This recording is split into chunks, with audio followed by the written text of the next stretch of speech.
Princess Louise Margaret Alexandra Victoria Agnes, Duchess of Connaught and Strathearn, Viceregal Consort of Canada.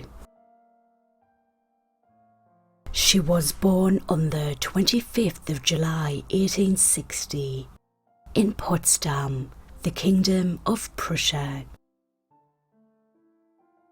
She died on the 14th of March 1917, aged 56, at Clarence House in London. Her husband was Prince Arthur, Duke of Connaught and Strathearn. They had 3 children together: Princess Margaret Victoria, Charlotte Augusta, Nora of Connaught. She was born the 15th of January 1882 and died the 1st of May 1920, aged 38. Prince Arthur Frederick Patrick Albert of Connaught. He was born the 13th of January 1883 and died the 12th of September 1938, aged 55. Princess Victoria Patricia Helena Elizabeth of Connaught. She was born the 17th of March 1886 and died the 12th of January 1974, aged 87. Her father was Prince Frederick Charles of Prussia. Her mother, Princess Maria Anna of Anhalt-Dessau. Louise Margaret grew up mostly in Berlin and was a true soldier's daughter. Sometimes that would come in handy in her married life. She was known as Mimi in the family. As a child, she was considered to be delicate, and she grew up to be rather shy. She met her future husband, Arthur, Duke of Connaught, when she was just 18 years old. He was 10 years older. He presented her with a bouquet of her favourite flowers, but did not propose just yet. He returned to England to consult his mother. Queen Victoria recorded the conversation with her son in her journal. Dear Arthur arrived and stopped with us while we were taking tea. Afterwards, remained talking with me a little and told me that he had taken a great liking to young Louise of Prussia, Fritz Karl's youngest daughter, who was brought up by an English governess. He assured me he liked her better than anyone he had ever seen, but that he would not do anything without my consent, and looked so sad and earnest, yet so dear and gentle, that having heard nothing but good of this girl, I could not object.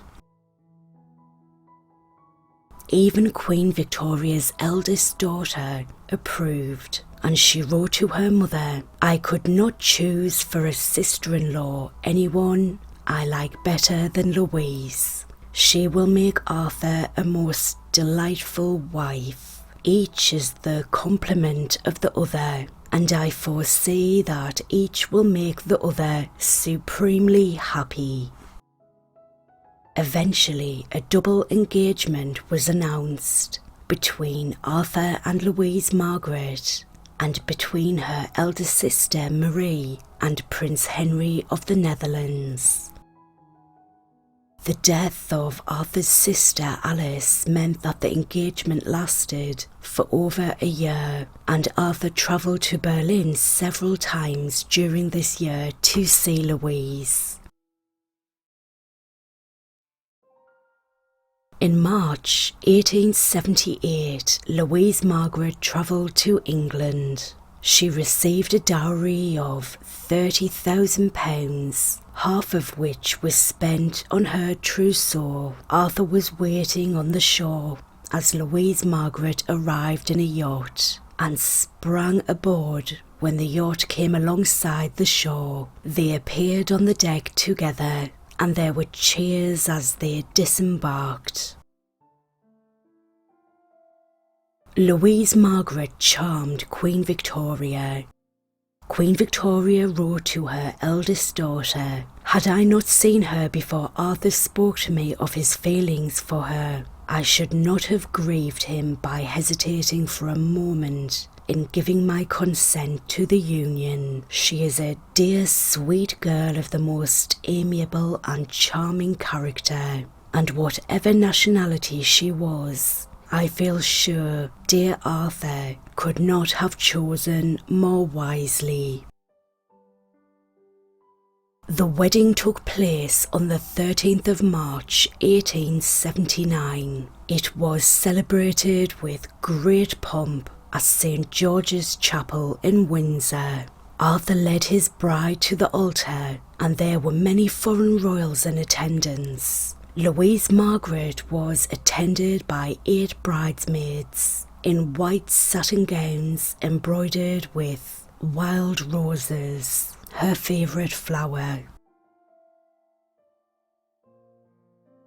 The bride wore a heavy satin white dress, a band of lace 10 centimetres circling her waist. The skirt was sewn with lace 30 centimetres wide and decorated with a bunch of myrtle leaves. The train was 4 metres long and surmounted by a lace flounce, 1 metre in width, in which a sprig of myrtle was fixed. The veil was about 3 metres square, made of point lace. The design, representing orange blossoms, roses and myrtle leaves intertwined. It was fastened to her hair with 5 diamond stars, the gift from her bridegroom. The handkerchief was made of the same material as the veil and showed the same design, one corner being embellished with the princess's monogram,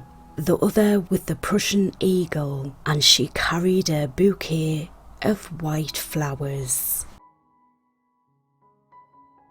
On the 15th of January 1882, Louise Margaret gave birth to a daughter, who was christened Margaret after her mother. Arthur was delighted, but he was soon called to active service in Egypt. Louise Margaret hid her anxiety at his departure, but could not hide her sadness. He did not return until the end of the year, just in time to see the birth of his son, also named Arthur, on the 13th of January 1883. In 1883, it was decided that her husband should go to India and that she should accompany him, leaving their children behind. They had no idea how long the stay was going to be, but Louise Margaret knew it was the sacrifice a soldier's wife had to make. The couple's 2 children remained with Queen Victoria. In early 1885, they were informed that they were to return home, but a Russian attack delayed their departure, and England prepared for war. They were able to return to England briefly for the wedding of Arthur's sister, Beatrice. But on the day of their arrival, news arrived that Louise Margaret's father had died, and so they travelled straight to Potsdam for the funeral. They did not come to Windsor until the end of June. On the 17th of March 1886, Louise Margaret gave birth to a second daughter named Patricia at Buckingham Palace. They returned to India not much later, and this time their two eldest children were with them. In 1889, they finally left India for good and travelled via Japan and Canada to see some sights. Life slowly returned back to normal. In 1896, Arthur and Louise Margaret travelled to Russia to attend the coronation of Nicholas II of Russia and his wife Alexandra Fyodorowna. The following year, Queen Victoria celebrated her Diamond Jubilee. In 1899, the royal couple visited Italy, where they called on the King and Queen of Italy, and they were received by the Pope. After leaving Italy, they travelled to Egypt, while their daughters remained behind in Florence. The following year, they visited Germany to see Arthur's sister Victoria, who at this time was seriously ill, but things seemed hopeful and they intended to return the following autumn. In early 1901, Queen Victoria passed away at the age of 81, and Arthur was one of the executors of her will.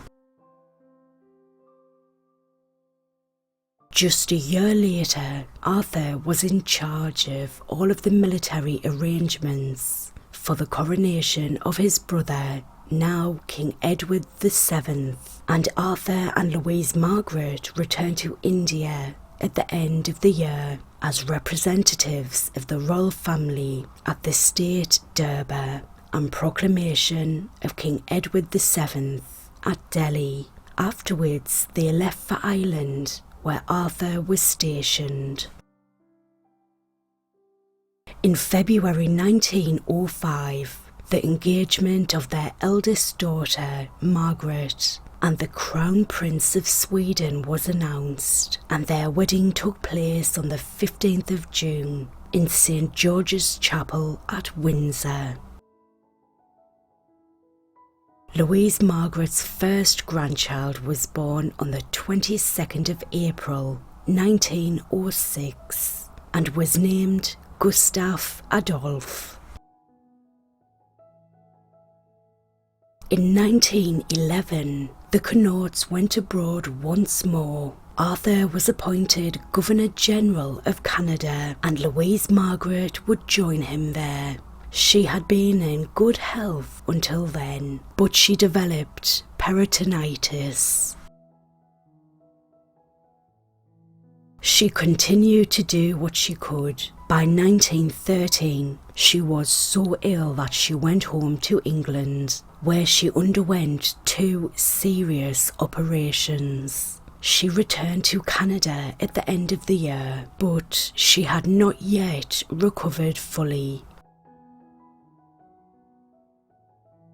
Her daughter, Patricia, fell in love with a commoner named Commander Ramsay, and although Louise Margaret liked the man personally, such marriages were not typically allowed. They would have to wait a long time for permission. Louise Margaret's son, Arthur, married Princess Alexandra, Duchess of Fife, the daughter of King Edward VII's daughter, Louise, Princess Royal, in 1913. During the First World War, Louise Margaret and her daughter, Patricia, engaged in numerous activities relating to the war. They raised money for charities, attended Red Cross meetings, and donated handmade items. However, Louise Margaret's zeal in the war effort had weakened her already strained heart, and although she tried to keep going, she fell ill with influenza and bronchitis on the 13th of February 1917. Her recovery was slow, and her thoughts were with her children when she also contracted measles. There was now no more hope, and Louise Margaret died on the 14th of March 1917. She was 56 years old. And this concludes the video. Thank you very much for watching. If you enjoyed this, please click the like button, give it a thumbs up, and please subscribe for future videos. Thank you.